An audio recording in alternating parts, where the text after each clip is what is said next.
Live session میں live stream میں لیتے ہیں اور سوالات کی طرف چلتے ہیں۔ السلام علیکم ورحمۃ اللہ وبرکاتہ علی بھائی۔ جی وعلیکم السلام ورحمۃ اللہ وبرکاتہ، ولا حول ولا قوۃ الا باللہ، اللہم صلی علی محمد وعلی آل محمد۔ بلال بھائی، آج کا لائیو سیشن شروع کرنے سے پہلے میں چاہ رہا ہوں کہ تھوڑا سا میں سینیٹر سراج الحق صاحب جو ہمارے پاکستان میں جماعت اسلامی کے امیر ہیں، ان کے اوپر آج ایک مرڈر اٹیمپٹ ہوئی ہے، اس کے حوالے سے کچھ گزارشات رکھ لوں۔ پاکستان میں چند ایک لوگ جو پالیٹکس کے اندر، جنہیں تمام مکاتب فکر کے لوگ، تمام سیاسی جماعتوں کے لوگ عزت کی نگاہ سے دیکھتے ہیں، ان گنتی کے لوگوں میں سے ایک سینیٹر سراج الحق صاحب ہیں، حفظہ اللہ تعالی۔ بے داغ ماضی رکھتے ہیں، انہوں نے اپنے پولیٹیکل کیریئر سے کچھ بھی حاصل نہیں کیا اس حوالے سے کہ انہوں نے کوئی جائیدادیں بنائی ہوں، یا بہت بڑا بینک بیلنس اکٹھا کر لیا ہو، یا بہت بڑے بڑے بنگلے بنا لیے ہوں، اور پاکستان کے ساتھ جو ان کی کمٹمنٹ ہے وہ کسی سے ڈھکی چھپی نہیں ہے۔ ساتھ ہی ساتھ پاکستان میں جو دوسری بڑی سیاسی جماعتیں ہیں، چاہے وہ پی ٹی آئی ہو، مسلم لیگ نون ہو، پیپلز پارٹی ہو، یہ تمام بڑی جماعتوں کے جو بڑے ہیں وہ ان کو عزت کی نگاہ سے دیکھتے ہیں، اور جب کبھی ان میں کوئی اختلاف کے حوالے سے سولوشن کی طرف جانے کی بات آتی ہے تو اس میں سراج الحق صاحب پیش ہوتے ہیں۔ آج دن کو ان کی ایک ریلی نکل رہی تھی کوئٹہ کے پاس، یوب ایک علاقہ ہے، تو اس ریلی کے اوپر ایک خودکش حملہ آور نے حملہ کیا۔ اللہ کا کرنا یہ ہوا کہ اس کا وہ بلاسٹ والا جو سسٹم تھا وہ پوری طریقے سے پھٹ نہیں سکا، خود تو وہ مر گیا، اس کا جسم بھی میکسیمم سلامت ہے، اس کی شکل بھی بالکل واضح پہچانی جا سکتی ہے۔ اب بھی اگر ہمارے ریاستی ادارے یہ نہ ڈھونڈ سکیں کہ یہ بندہ کون سا تھا اور کہاں سے آیا تھا، تو میرا خیال ہے ہمارے لیے لمحہ فکری ہے۔ بلکہ یہ تو انشاءاللہ وہاں کے جو لوکل جرنلسٹ ہیں، صحافی حضرات، جو اپنی جانوں پر کھیل کر اس طرح کی تمام ریلیز کو، سرمنیز کو، پولیٹیکل گیدرنگز کو کور کرتے ہیں، انشاءاللہ ان کے سامنے یہ تصویر آ چکی ہے، وہ خود ہی پہچان لیں گے کہ اس کا تعلق کس جماعت کے ساتھ تھا، کہاں سے موٹیویٹ ہوا تھا۔ تو یہ چیزیں پبلکلی اب سامنے آنی چاہیے، ورنہ ایک عام پاکستانی اپنے ریاستی اداروں سے بدگمانی کا شکار ہوں گے، کیونکہ ایسے موقعوں پر جو ملک دشمن عناصر ہیں وہ اس طرح کی چیزیں پبلک میں پروپیگیٹ کرتے ہیں کہ شاید یہ پاکستان کے ریاستی اداروں نے، ایجنسیز نے خود کروایا ہے تاکہ کسی طریقے سے وہ عمران خان صاحب سے توجہ ہٹا سکیں۔ اس قسم کی مختلف تھیوریز مارکیٹ میں پھرنا شروع ہو جاتی ہیں۔ اس طرح کی جو کانسپرنسیز ہیں ان سے جان چھڑانے کا واحد ذریعہ یہی ہوتا ہے کہ ہمارے ریاستی ادارے فرنٹ سے لیڈ کریں، اور آج کل جتنا لیٹسٹ جدید اکوپمنٹ ہمارے پاس موجود ہے اس سے فوراً ان چیزوں کو ڈیپ کر کے پبلک کے سامنے ریئلٹی لے کر آئیں کہ کون لوگ اس طرح کے حملوں کے پیچھے انوالو ہیں، جو پاکستان کو توڑنا چاہتے ہیں، پاکستان کے اندر اختلاف رائے کو برداشت نہیں کرنا چاہتے، اور اس کی بنیاد کے اوپر پاکستان کی فوج اور عوام کو آمنے سامنے کھڑا کرنا چاہتے ہیں۔ ہم عموماً باقی لوگوں کو بلیم تو دیتے ہیں، جس طرح کہ اپنے گناہوں کا وبال ہم شیطان کے اوپر ڈالتے ہیں، حالانکہ ہم خود شیطان کے ایجنٹ بن جاتے ہیں گناہ کرتے وقت۔ اس طریقے سے ہم اپنی اندرونی کمزوریوں کا ملبہ جو ہے وہ اپنے دشمنوں کے اوپر ڈالتے ہیں۔ کبھی کہتے ہیں امریکہ کروا رہا ہے، کبھی کہتے ہیں انڈیا کروا رہا ہے، کبھی کہتے ہیں اسرائیل کروا رہا ہے۔ تو بھائی انہوں نے ہمارے ساتھ کوئی خیر خواہی تو نہیں کرنی، وہ تو یقیناً ایسا کریں گے۔ ہم نے ان کی سازشوں سے کیسے بچنا ہے، یہ اصل میں سوچنے کی چیز ہے۔ شیطان کا تو کام ہے کہ وہ شیطنت کرے گا، انسان کا کام ہے کہ وہ اللہ تعالیٰ کے ساتھ اپنی کمٹمنٹ شو کرتے ہوئے گناہوں سے بچنے کی کوشش کرے۔ اس طریقے سے یہ ہمارے ریاستی اداروں کی ذمہ داری ہے کہ وہ دشمنوں کی چالوں کو ناکام بنائیں۔ یہ تو آج اللہ تعالیٰ کا خاص کرم ہوا، پتہ نہیں کون سی دعائیں کام آئیں کہ اللہ تعالیٰ نے سراج الحق صاحب کی جان بچا لی، وہاں پر صرف وہ خود ہی مرا ہے، باقی لوگ تو زخمی ہوئے ہیں، اور آپ اس کا گیٹ اپ بھی دیکھیں، اس نے چھوٹی چھوٹی داڑھی رکھی ہوئی ہے، جیسا کہ وہ جماعت اسلامی کے لوگ عموماً اسٹوڈنٹ رکھتے ہیں، یعنی انہی کے حلیے میں وہ بیچ میں شامل ہوا ہے اور اس نے اس طرح کی حرکت کی ہے۔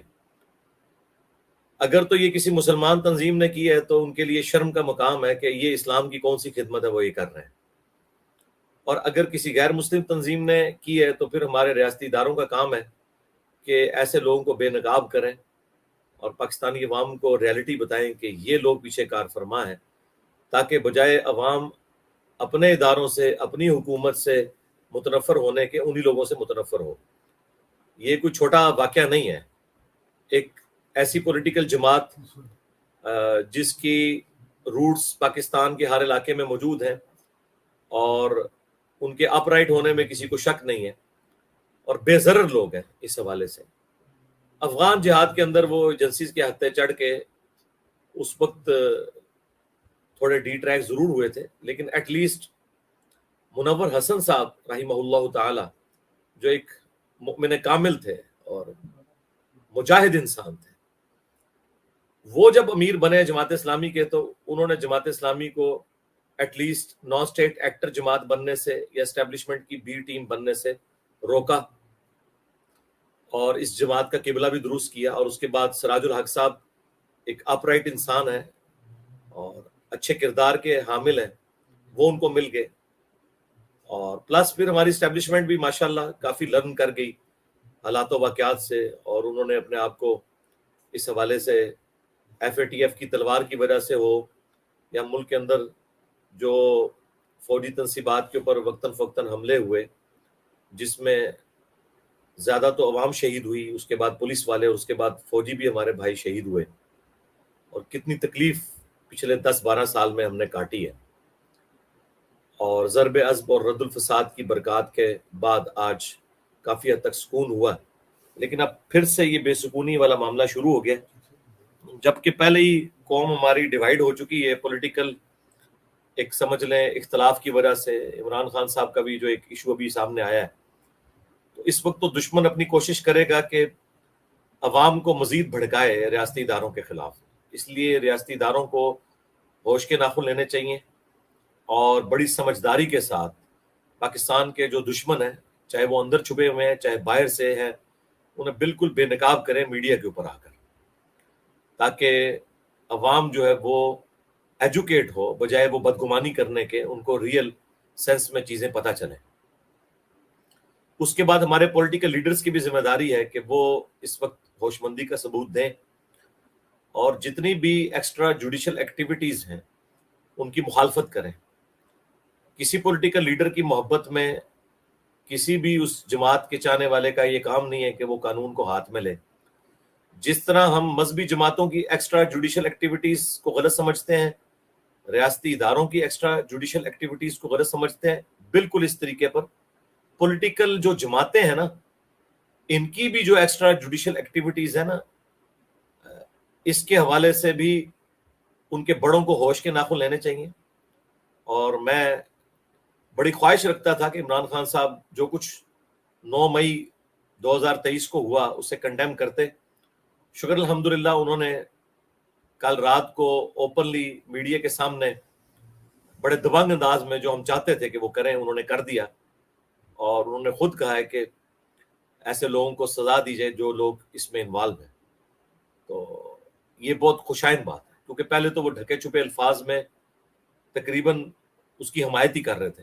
چیف جسٹس صاحب کے کہنے کے باوجود انہوں نے اعلانیہ اسے کنڈیم نہیں کیا، بلکہ اس میں انہوں نے یہاں تک کہا کہ آئندہ مجھے پکڑیں گے تو پھر یہی کچھ ریاکشن آئے گا۔ بھائی آپ کی محبت میں کوئی غیر قانونی کام جائز نہیں ہو جاتا۔ اب جو آپ نے موقف اڈاپٹ کیا ہے یہ بہت اچھا موقف ہے، پلس انہوں نے کہا کہ پولیٹیکل جماعتوں کو مل بیٹھ کے سولوشن کی طرف جانا چاہیے۔ تو بھائی یہ بات تو ہم کتنے عرصے سے آپ کو سمجھا رہے تھے کہ سب سے زیادہ ہارڈ لائن عمران خان صاحب لیتے ہیں پولیٹیکل جماعتوں کے اگینسٹ، یعنی وہ غیر مسلموں کے ساتھ تو بیٹھنے کے لیے تیار ہو جاتے ہیں دوسرے ملکوں کے ساتھ، لیکن وہ کہتے ہیں میں ان چوروں کے ساتھ نہیں بیٹھوں گا، لیکن اب الحمدللہ انہوں نے گرین سگنل دیا کہ میں بیٹھنے کے لیے بھی تیار ہوں۔ تو میرا خیال ہے اب جو پی ڈی ایم کی جماعتیں ہیں جو حکومت میں، ان کا یہ کام نہیں ہے کہ وہ ان کو پرانے بیانات کے اوپر آر دلائیں اور اس کے اوپر کرٹیسائز کریں کہ بھئی اب آپ کسی ویک گراؤنڈ پہ گئے ہیں، اس وجہ سے آپ مذاکرات پر آمادہ ہوئے ہیں. یہ باتیں چھوڑیں، پھر تو آپ کے پرانے دعوے سارے کے سارے جھوٹ نکلیں گے. جو آپ کہہ رہے تھے یہ مذاکرات پہ نہیں آتے، آپ وہ آئے ہیں. تو اب میرا خیال ہے مل بیٹھ کے مسئلوں کو حل کیا جائے اور الیکشن کی ڈیٹ جو ہے وہ جلد از جلد جو بھی فائنل ہوتی ہے، اکتوبر میں کروانے ہیں بھلے، کوئی مسئلہ نہیں، اگلے سال اکتوبر میں کروانے ہیں کوئی مسئلہ نہیں ہے، لیکن کنسنسس کے ساتھ کریں اور کسی بھی ایک جماعت کو اس طریقے سے سنگل آؤٹ نہ کریں. میں تو شہباز شریف صاحب سے پولیٹیکل اختلاف رکھنے کے باوجود یہ سمجھتا ہوں کہ ان میں کافی مصالحت والا معاملہ موجود ہے. مجھے آج بھی ان کی وہ تقریر یاد ہے جب وہ اپوزیشن لیڈر تھے، عمران خان صاحب پرائم منسٹر تھے، بڑے جوبن پہ تھے، اسٹیبلشمنٹ ان کی پشت پہ کھڑی تھی، تو وہ اس وقت بھی کہتے تھے کہ آئے خان صاحب ہم مل کر چارٹر آف اکانومی اور چارٹر آف ڈیموکریسی لکھ لیتے ہیں تاکہ کوئی جماعت دوسری جماعت کے اوپر بلیم نہ کر سکے. ملک کی ایک پالیسی مشترکہ اپوزیشن اور گورنمنٹ کی چلے تاکہ کوئی بھی پارٹی حکومت پہ آئے تو وہ پچھلی گورنمنٹ کو بلیم نہ کر سکے. لیکن خان صاحب اس وقت بڑے وکھرے جہاں میں تھے اور وہ کسی کی سنتے نہیں تھے. چلیں شہباز شریف صاحب کو میں کہوں گا کہ آپ نے وہ کام نہیں کرنا جو خان صاحب نے کیا تھا. اس وقت آپ کا اپر ہینڈ ہے، اسٹیبلشمنٹ بھی آپ کی پشت پہ کھڑی ہوئی ہے، ساری جماعتیں بھی اکٹھی ہیں. اگر عمران خان صاحب مذاکرات پر آمادہ ہوئے ہیں تو میرے خیال ہے پرانے غصے بھلا کر ان کے ساتھ مذاکرات کرنے چاہیے. اور یہ جو آپ بار بار مختلف ٹی وی چینلز کے اوپر 9 مئی یوم سیاہ کے نام سے ایڈورٹیزمنٹ چلا رہے ہیں، یقیناً ہمیں بھی بہت زیادہ دکھ ہوا اس معاملے میں، بہت زیادہ. اور میں سمجھتا ہوں کہ عمران خان صاحب کا جو گراف تھا وہ کافی حد تک گر گیا اس واقعے کے بعد. یہ نہیں ہونا چاہیے تھا، بہت غلط ہوا. اور میں نے جو یہ بھی بات کی تھی کہ جو معصوم بچے انہیں معاف کیا جائے، میں اس بات کے اوپر قائم ہوں کہ اگر آپ ان کے ان بڑوں کو جو اس وقت ریٹائرمنٹ کی زندگی گزار رہے ہیں اور ان کا تعلق طاقتور اداروں اور حلقوں کے ساتھ ہے، انہیں سزا نہیں دے سکتے تو چھوٹے بچوں کو جنہوں نے مور اٹھا لیا، کسی نے کوئی چیز اٹھا لی، بس وہ ٹھیک ہے، وہ معافی نامہ اپنا ویڈیو میں ریکارڈ کروا دیں، انہیں چھوڑ دیں. ہاں جو ماسٹر مائنڈ ہے، جنہوں نے بڑے آرگنائز طریقے سے ایسا معاملہ کیا، جو آپ لوگ خود بھی کہہ رہے ہیں وہ 40-50 بندے ہیں، ٹھیک ہے، ان کے اوپر مقدمات چلائیں اور آئین اور قانون کے مطابق انہیں ضرور سزا دیں. لیکن عوام الناس جو ہے وہ جس طرح ہمیں بتایا جا رہا ہے 7,000 بندہ اندر کیا ہوا ہے، تو ظاہر ہے کہ اس طرح کی غلطیاں اداروں سے بھی ہوتی رہی ہیں، باقی پولیٹیکل جماعتوں سے بھی ہوئی ہیں. میرے خیال ہے درگزر کی روش اختیار کرنی چاہیے. ہاں جو عادی مجرم ہیں، کلپرٹ ہیں، جو اس میں سرغنہ ہے اور واقعی وہ اس میں انوالو ہیں، انہیں ضرور سزا دیں. وہ تو بالکل اس میں کوئی دوسری رائے نہیں ہے، ڈیٹرنس ہوگی اس کی وجہ سے. شہباز شریف صاحب چونکہ ایک اس حوالے سے سافٹ ان کی اپروچ ہوتی ہے ہمیشہ، تو میں ان سے بھی ریکویسٹ کروں گا، پرائم منسٹر ہیں آپ، بڑے دل کا مظاہرہ کریں اور معاملات کو خوش اسلوبی سے طے کروائیں. اور یہ جو بار بار ٹی وی پہ اشتہار چل رہے ہیں نا، اس کی وجہ سے مجھے تو یہ مطلب فیل ہوا کہ جس طرح کوئی مستقبل میں کوئی کسی طریقے سے شاید پی ٹی آئی کو کھوڑے لائن لگانے کے لیے پوری کے پورے اس طرح کے حالات و واقعات پیدا کیے جا رہے ہیں، تو ایسا کرنے سے کچھ نہیں ہونا.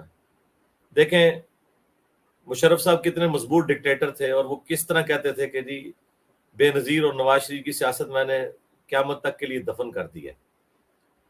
لیکن دیکھیں اسی عوام نے نواز شریف صاحب کو تیسری دفعہ پرائم منسٹر بنایا. بے نظیر بھی اگر زندہ رہتی تو ان کے بھی چانس تھے، ان کے ساتھ تو وہ حادثے والا معاملہ ہو گیا. تو اس طرح کو کسی کی سیاست ختم نہیں کر سکتا. بھٹو کو اسیسینیٹ کرنے سے کوئی ان کی سیاست ختم نہیں ہوگی. تو میں نہیں سمجھتا کہ ہم نے سندھ میں ایک بھٹو دیا ہے اور اب کے پی میں بھی ہم ایک بھٹو دے دیں. اور ہمارے جو پٹھان بھائی ہیں وہ آپ کو پتا ہے دوستی بھی آخری حد تک نبھاتے ہیں اور دشمنی بھی، اور دلیری بھی ان پہ ختم ہے. مجھے پٹھانوں کی 2 چیزیں بڑی پسند ہیں. ایک ان کی سادگی، کہ بڑی سے بڑی پوسٹ پہ ہوں، شلوار قمیض پہننے میں، سادہ لباس پہننے میں کوئی آر نہیں محسوس کرتے. اور کوئی چھوٹے سے چھوٹی پوسٹ والا بندہ بھی اگر ان کا آ جائے اس کے ساتھ پشتوں میں بات کرتے ہیں، کوئی آر محسوس نہیں کرتے، کوئی لینگویج بیریئر نہیں رکھتے. اور رشتہ دار امیر ہوں غریب اکٹھے بیٹھ کے ایک جگہ کھانا کھاتے ہیں، زمین پہ بیٹھ کے فخر محسوس کرتے ہیں. اور دوسری ان کی عادت مجھے دلیری والی پسند ہے، بشرطے کہ یہ چیزیں ڈیٹریکٹ نہ ہو. تو میں نہیں چاہتا کہ ہم عمران خان صاحب کی شکل میں پٹھانوں کو ایک بھٹو دے دیں اور پھر ہماری آنے والی نسلیں اس کو بھگتیں. اور یہی بات میں نے اس وقت بھی کی تھی جب نواز شریف صاحب کو جیل میں ڈالا گیا تھا اور عمران خان صاحب کے اپنے ڈاکٹرز کہہ رہے تھے کہ ان کی صحت ٹھیک نہیں ہے. بڑا اچھا ڈیسیژن کیا. لوگ تو کرٹیسائز کرتے ہیں، عمران خان صاحب بھی بعض اوقات پریشان ہوتے ہیں کہ میں نے غلط ڈیسیژن نہیں، بالکل صحیح ڈیسیژن کیا تھا، ورنہ پھر نواز شریف کی شکل میں پنجاب کو ایک بھٹو مل جانا تھا. تو میرا خیال ہے جو اس وقت نیکی نواز شریف صاحب کے ساتھ کی تھی عمران خان صاحب نے، اس کا بدلہ اتارنے کا وقت ہے کہ آپ معاملات کو مل بیٹھ کے حل کریں. اور میں کسی پولیٹیکل ایجنڈے پہ کام نہیں کر رہا ہوتا. میں اس وقت پریشان ہوں کہ بچے سے لے کر بوڑھے تک، نمازی سے لے کر بے نمازی تک، سب کے سب لوگ اس وقت پاکستان کی پولیٹیکل سچویشن اور اس کے ساتھ جڑی ہوئی ہماری اکانومی کی جو بری صورتحال ہے اس کی وجہ سے پریشان ہے. اور ظاہر ہے میں اس دور کا انسان ہوں، میں کیسے ان چیزوں سے یعنی صرف نظر کر سکتا ہوں. اور آج کی ینگ جنریشن نوکریاں نہ ملنے کی وجہ سے، ملک کی بری اکانومی کی وجہ سے، پولیٹیکل لیڈرز کی لڑائیوں کی وجہ سے، ریاستی اداروں کے اپنے جو اختلافات ہیں ان کی وجہ سے پریشان ہے. تو ایسی پریشانی میں کبوتر کی طرح آنکھیں نہیں بند کر سکتا. یاد رکھیے گا اگر پیٹ میں روٹی نہ ہونا تو اسلام کے فرائض بھی کسی نے پورے نہیں کرنے. جان سے آگے انسان کو کوئی چیز نہیں ہے.